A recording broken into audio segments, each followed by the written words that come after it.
예, 오늘 말씀은 그렇게 시작하고 있어요. 그러므로라고 이야기하는데, 그러므로 형제들아, 내가 하나님의 모든 자비하심으로 너희를 권하노니 너희 몸을 하나님이 기뻐하시는 거룩한 산 제물로 드리라, 이렇게 말씀하고 있습니다. 여기서 그러므로라고 하는 것은요, 앞에 1장에서 11장까지 내용이 있는 거예요. 그죠? 이 11장까지 내용을 들었으니 그러므로, 그러니까 1장에서 11장까지의 말씀은요, 복음의 신학적인 내용이에요. 그래서 이 신학적인 복음의 내용을, 너희가 이 은혜의 내용을 들었으니 그러므로 너희가 이 은혜를 온전히 누리기 위해서는 이 12장부터 나오는 이것들을 실천하라는 거예요. 이 복음의 은혜를 우리가 마음으로, 이성으로, 이 마음으로 알고 있어요. 그런데 우리가 너무나 많은 순간에 이 은혜를 누리지 못할 때가 너무나 많잖아요. 그죠? 우리가 이 은혜를 누리지 못할 때가 너무나 많고, 그래서 신앙생활이 너무 아쉬운 거 아니겠습니까? 도대체 이 신앙생활, 이 복음이 나에게 어떤 능력을 가져다 주는지 헷갈릴 때가 많아요. 그래서 그 은혜를 온전히 누리기 위해서는 이 일을 우리가 해야 된다는 거예요. 12장부터 나와 있는 그러므로라고, 그렇게 바울은 이 말씀을 시작하고 있습니다. 모든 자비하심으로 너희를 권하노니 너희 몸을 뭐 하라고요? 하나님께서 기뻐하시는 산 제물로 드리라는 거예요. 여러분, 어떻게 우리가 하나님께 우리를 산 제물로 드릴 수 있습니까? 어떻게 우리를 제사로 드릴 수 있죠? 히브리서 4장 12절에서 13절까지 이렇게 이야기하고 있습니다. 함께 읽겠습니다. 시작. 하나님의 말씀은 살아있고 활력이 있어 좌우의 날선 어떤 검보다도 예리하여 혼과 영과 및 관절과 골수를 찔러 쪼개기까지 하며 또 마음의 생각과 뜻을 판단하나니 지은 것이 하나도 그 앞에 나타나지 않음이 없고 우리의 결산을 받으실 이의 눈앞에 만물이 벌거벗은 것 같이 드러나느니라. 하나님의 말씀은요, 우리의 혼과 영과 및 관절과 골수를 찔러 쪼갠다라고 이야기합니다. 여러분, 구약의 제사를 어떻게 드리죠? 제물을 잡아놓고 각을 뗀다라고 하죠.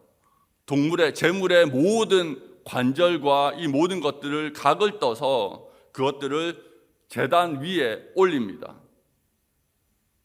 말씀이 우리의 심령 가운데 떨어질 때, 우리가 말씀을 묵상할 때 우리 안에 어떤 일이 일어나냐면, 그 말씀이 우리 안에, 우리의 심령 가운데 죄된 것들, 허물들, 이 모든 것들을 드러낸다는 거예요.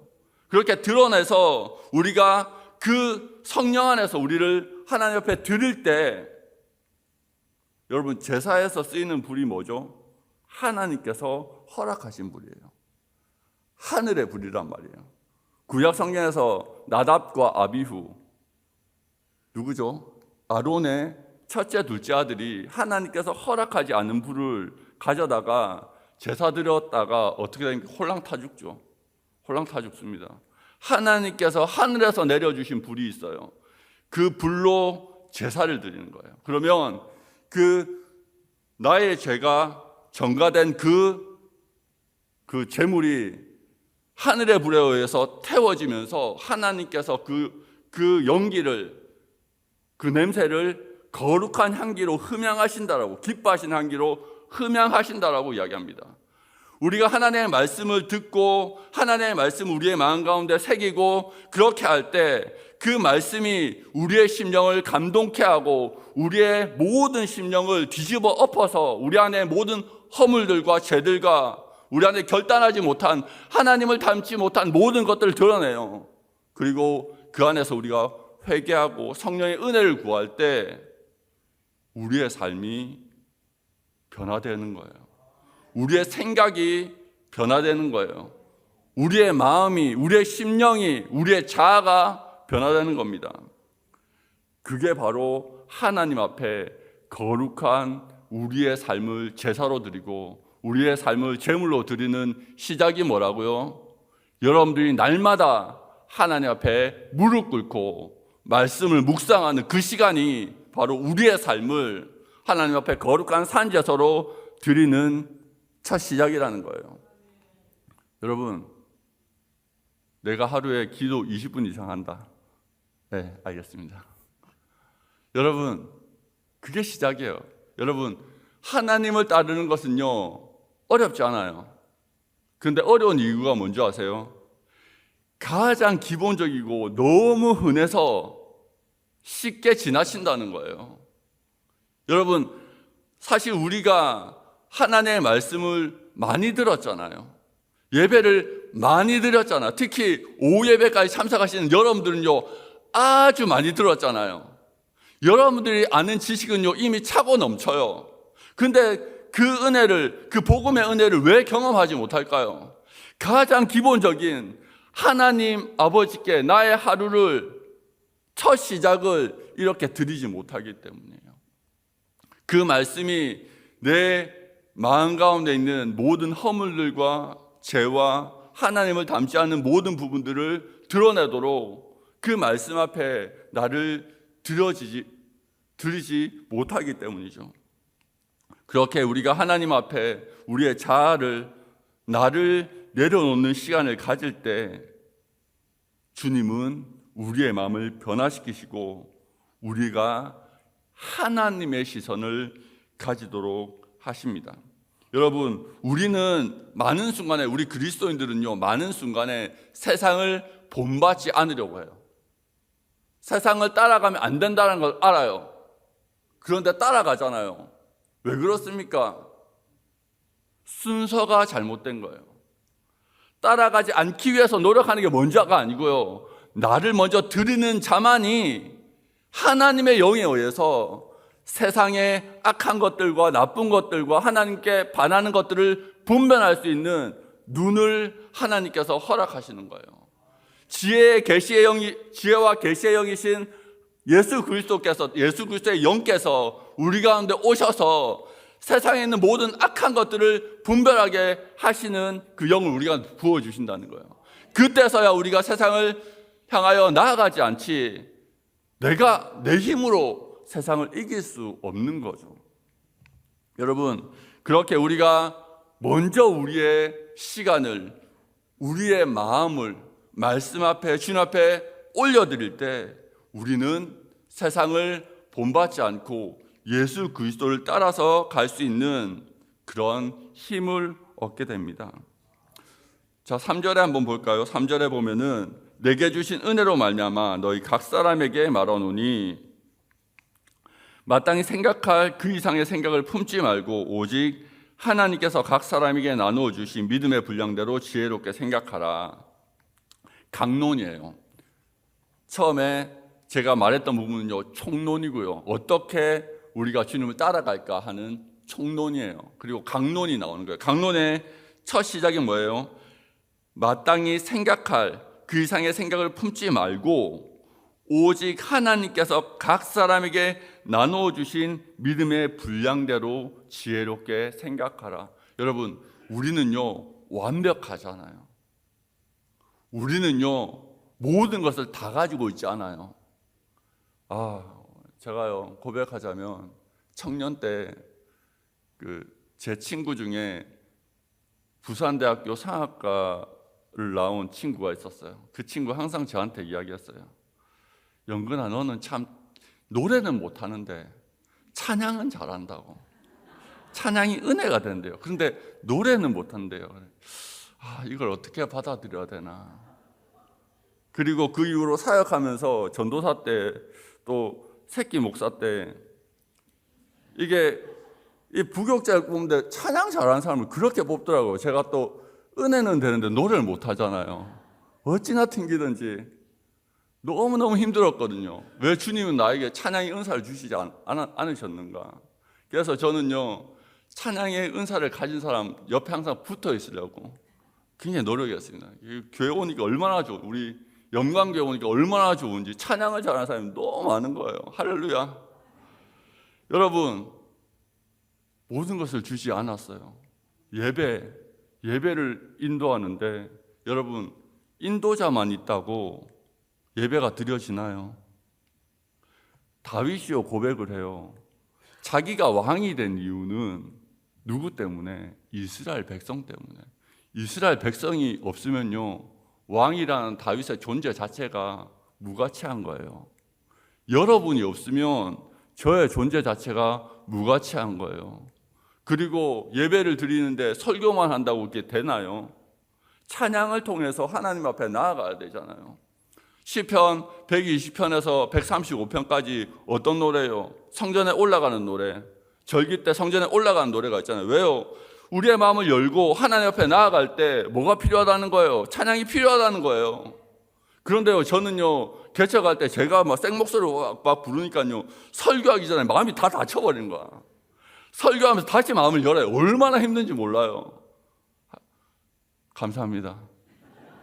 항상 저 감사한 마음 받게요. 여러분, 모든 은사를 다 주지 않았어요. 어떤 사람은요, 섬김의 은사, 어떤 사람은 그리고 예언의 은사를 받았어요. 한 사람이요, 이렇게 물을 가지고 주스를 가지고 방 안에 들어오다가 자빠졌어요. 자빠졌는데 어떤 사람이 그렇게 이야기해요. 아, 쟤 넘어질 줄 알았다. 너무 덤벙거린다. 이분은 어떤 은사가 있을까요? 예언의 은사가 있는 거예요. 안 봐도 아는 거예요. 예언의 은사가 있는 거예요. 어떤 사람은 떨어졌으니까 닦아야 될 거 아니에요. 어떤 은사를 가졌겠어요? 섬김의 은사. 안 다쳤어? 어떤 은사? 위로의 은사. 위로의 바나바 같은 사람. 한 가지 일이 발생해도요, 그 일을 수습하는데요, 수많은 은사들이 동원되는 거예요. 그게 교회예요. 그게 우리 주님의 몸이에요. 우리는요, 모든 은사를 다 가지지 않았어요. 그래서요, 아름다운 거예요. 그래서 하나 되는 거예요. 그래서 교회가 만들어지는 거예요. 많은 사람들이 자기의 귀한 은사로, 자기의 귀한 강점으로 다른 사람을 판단합니다. 그게 되겠어요? 그건 교회가 아니에요. 여러분, 세상의 조직, 세상의 회사에서도요, 관리자가 되고 리더가 되면은요, 은사를 모을 수 있는 사람이 탁월한 관리자가 되는 거예요. 그렇죠? 그런데요, 망하는 조직 보면요, 서로 경쟁을 시켜요. 물론 경쟁도 필요합니다. 근데 그러다 보면요, 조직이 와야 돼요. 근데 교회는 어떻겠습니까? 주님의 몸된 교회는 어떻겠습니까? 주님이 왜 우리에게 한 사람 한 사람 다 완전한 사람을 만들어 주지 않으시고 우리 가운데 다 부족하게, 다 모자라게 그렇게 만들었겠습니까? 설교를 준비하다가 아침에 기도하는데 문득 제가 자라왔던 교회가 생각이 나는 거예요. 참 좋은 공동체였구나. 그곳에는요, 한 형이 있었습니다. 모자라진 않는데 엉뚱해요. 정말로 엉뚱해요. 얼리 어댑터라 가지고 항상 최신의 기계를 가지고 오는데 그 기계를 잘 사용할지도 모르면서 자랑하고, 그런데 어수룩해요. 그런데 주변의 모든 사람들이 저보다 형이었는데 그 형의 그 말을 다 들어줬던 교회예요. 무슨 말입니까? 그 형의 허물이 안 되고 그 형의 허물을 우리가 다 품어주는 아름다운 교회였어요. 그 교회요, 그 교회에 저의 멘토가 있었는데 그 형은 지금 CTS PD로 일하고 있습니다. 외주 업체로 가서 일을 하고 있고, 하여튼 그 멤버들이 다 대단했던 사람들이었어요. 지금에 보니까 너무너무 대단한 사람들이에요. 그런데 그렇게 강점을 가지고 있음에도 불구하고 그 조금 모자라 보이는 그 형을 품고 사랑하고 섬기고 하는 그 모습에서요, 사람들은요, 아, 이곳이 나의 집이구나, 아, 이곳이 교회구나, 그걸 느꼈어요. 교회를 떠나지 않았어요. 교회를 사랑했어요. 왜요? 강한 사람들이 모여서 자기 은사를 뽐내는 교회가 아니라 가장 약하고 연약할지라도 그 사람들을 선대하고 품어주고 섬기는 그 모습에서 오히려 안정감을 느끼는 거예요. 아, 내가 강할 필요 없겠구나. 모든 무장이 해제되는 거예요. 나의 연약함을 나눌 수 있는 거예요. 나의 부족함이 부끄러움이 아니에요.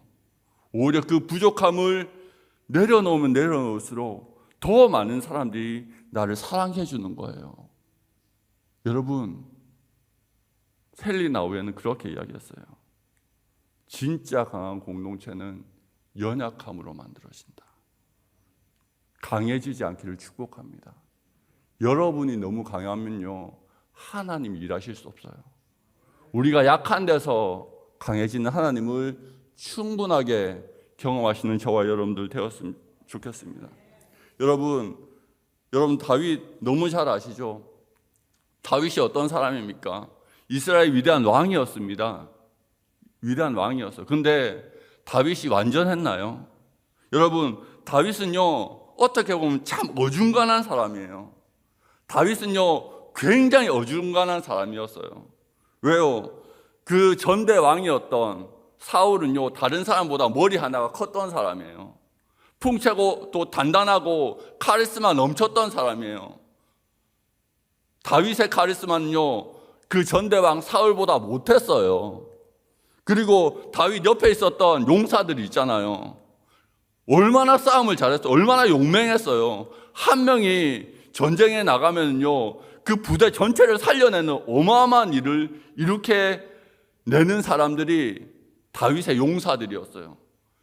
그들의 싸움 실력, 그 전투 능력은요, 다윗이 감히 범접하지 못할 그런 능력을 가지고 있었어요. 그리고 아히도벨, 후세 이런 사람들은요, 지혜가 어느 정도였냐면, 압살롬의 모사였던 아히도벨은요, 성경에 묘사하기를 그의 지혜는 하나님과 맞먹는데요. 여러분, 다윗은요, 아히도벨보다 지혜가 훨씬 더 부족했어요. 다윗은요, 어중간한 왕이었어요. 그런데 다윗이 하나님께 쓰임받은 이유가 뭐였습니까? 사무엘이 기름 부으러 이새의 집에 갔을 때 하나님께서 그 사무엘의 마음에 뭐라고 말씀하셨어요? 다윗을 평하면서 외모를 보지 말고 뭐 하라고요? 쟤는 어떤 애라고요? 하나님 보시기에 쟤는 내 마음에 어떻다고요? 합한 자라. 하나님의 마음과 다윗의 마음이 딱 하나인 거예요. 다윗의 마음이요, 하나님의 마음인 거예요. 다윗에게 강점이 딱 하나 있었어요. 뭐요? 하나님을 닮은 거예요. 하나님의 마음을 본받은 거예요. 그리고 그의 겸손한 포용력, 애정, 사랑, 그것을 중심으로 주변에 수많은 용사들이 모이고 수많은 지혜가 모여서 하나님을 경외하고 하나님을 사랑하고 하나님을 닮아간 다윗을 통해서 시너지가 일어나고 그것을 통해서 주변 나라를 다 정복할 수 있었던 거예요. 여러분, 어중간해도 괜찮아요. 우리에게 있어서 가장 강점이라는 것은, 우리 개개인에게 있어서 가장 강점이라는 것은, 우리가 세상이 흔히 말하는 은사보다 더 중요한 것은 우리가 얼마나 하나님의 마음을 본받았느냐, 그겁니다. 여러분, 그렇게 했을 때 내가 조금 부족해도 돼요. 오히려 그 부족함이 하나님이 더 다른 사람들을 끌어들이게 만드는 강점이 될 수 있다는 거예요. 하나님이 더욱더 쓰실 수 있는 강점이 될 수 있다는 거예요.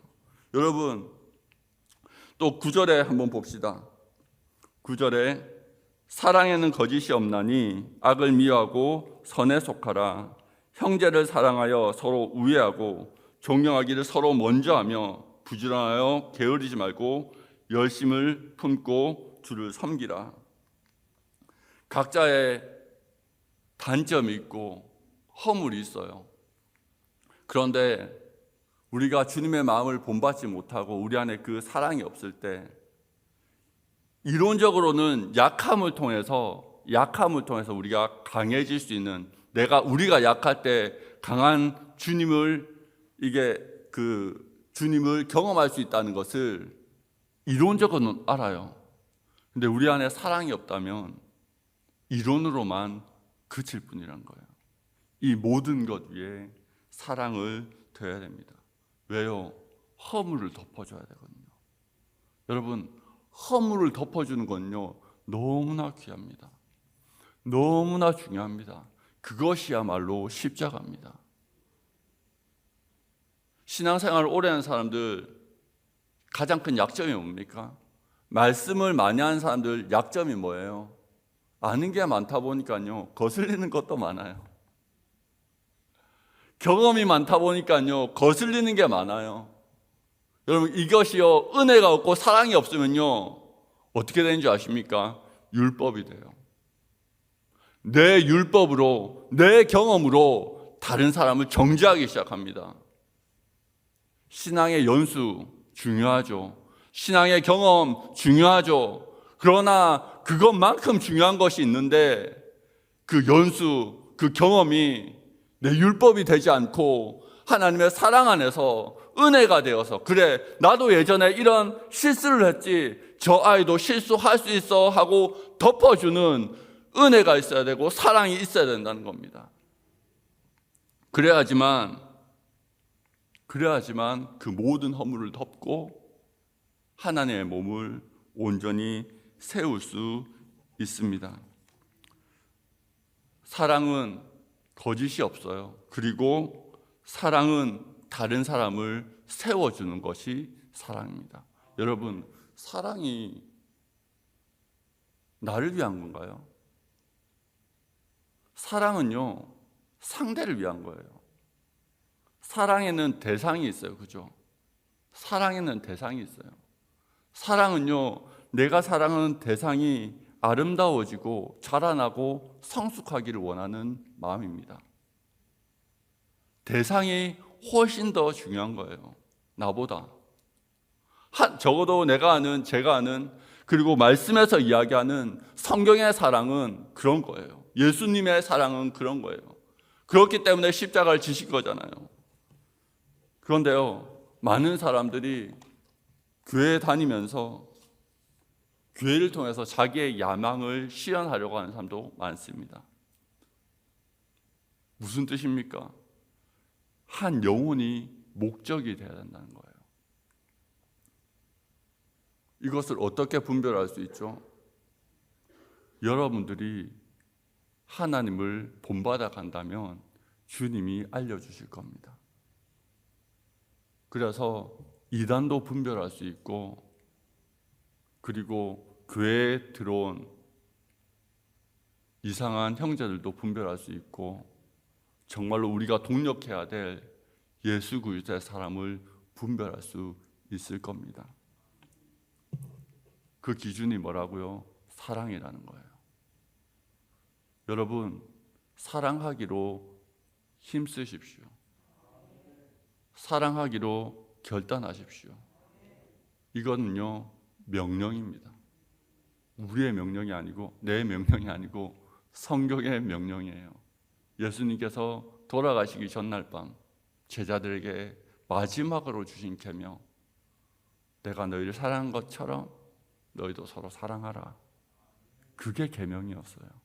다른 계명 주신 적이 없어요. 이미 제자들은요, 율법을 다 알았어요. 뭐가 도덕이고 뭐가 윤리인지 다 알았어요. 왜?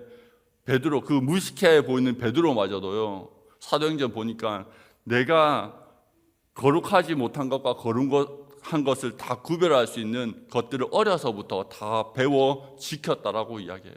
이미 제자들 다 알았어요. 근데 부족한 게 있었어요. 뭐요? 사랑하라는 거예요. 우리가 이미 다 알고 있어요. 뭐가 예배고, 뭐가 찬양이고, 뭐가 전도고 다 알고 있어요. 근데 부족한 거 하나가 있어요.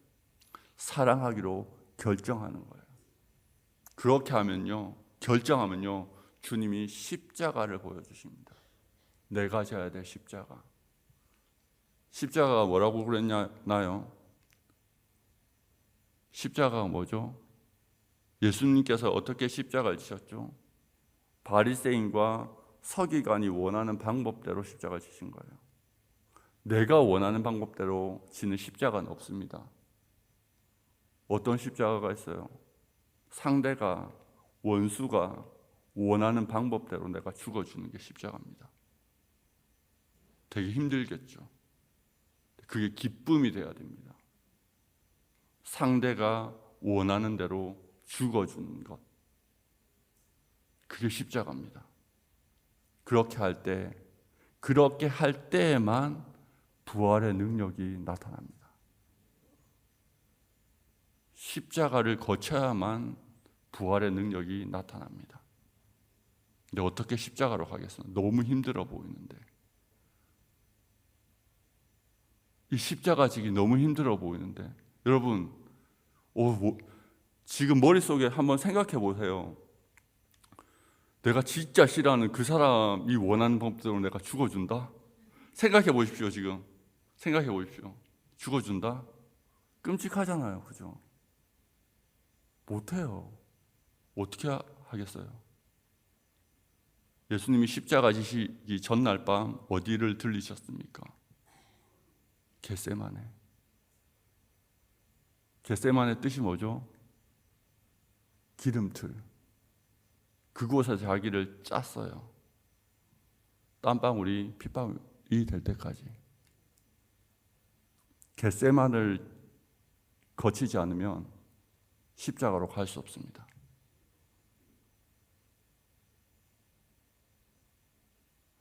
겟세마네를 거쳐서 자기를 짜내지 않는 사람은 십자가로 갈 수 없습니다. 우리의 삶을 거룩한 산제사로 드리지 않는 자는 십자가로 갈 수 없습니다. 아니, 어쩌면 발견하지 못할 때도 있어요. 구원의 길은요, 좁고 협착해서 그 길로 가려고 하는 사람이 적다는 거예요. 십자가를 발견해야 돼요. 내가 져야 될 십자가를 발견해야 돼요. 진짜 그리스도인은요, 십자가만 찾아다닙니다. 여러분 십자가를 찾아다닙니까? 아니면 십자가를 피해 다닙니까? 구원과 심판을 가름하는 기준입니다. 십자가의 길을 발견하십니까? 아니면 십자가의 길을 돌아가십니까? 구원과 심판을 가름하는 길입니다. 그런데 너무너무 위안이 되는 건 그 십자가를 넘어가면 부활이 기다리고 그곳에 주님의 인도하심이 있다는 겁니다. 좁고 협착해서 너무나 위험한 길처럼 보이지만 사실 그 길이 가장 안전한 길입니다. 왜요? 그 길이 어떤 길이에요? 그 길에 주님이 계신 거예요. 그 길이 주님이 인도하시는 길인 거예요. 그 길 가운데 주님께서 목자 되셔서 우리를 끌고 가시는 거예요. 여호와 나의 목자시니 내가 사망의 음침한 골짜기로 다닐지라도 해를 두려워하지 않을 것은 주께서 나와 항상 함께 하심이라. 그곳에 나의 목자 되신 주님께서 날 인도하시는 거예요. 여러분, 말씀 마무리하고자 합니다. 주께서 우리의 삶을 거룩한 산제사로 받으실 때, 우리가 우리의 삶을 주님 앞에 드릴 때 우리는 그 십자가의 길을 발견할 수 있습니다. 그 길은 사랑의 길입니다. 다른 사람의 구원을 위해서 내가 희생할 수 있는 길입니다. 그런데 그 길이 세상의 관점으로 보면은 너무너무 두려워 보입니다. 베드로도 그 길에 대해서 두려워서 예수님을 말렸어요. 그런데 성령을 받고 베드로가 사도가 되었을 때 베드로는 그 십자가의 길만 쫓아갔습니다. 바울 또한 십자가의 도가 멸망하는 자들에게는 미련한 것인데 구원받는 우리에게는 하나님의 능력이라고 말합니다. 여러분, 그 길을 가는, 그래서 천국에서 정말로 함께 기뻐하며 하나님을 함께 찬양할 수 있는 저와 여러분들 되었으면 좋겠습니다.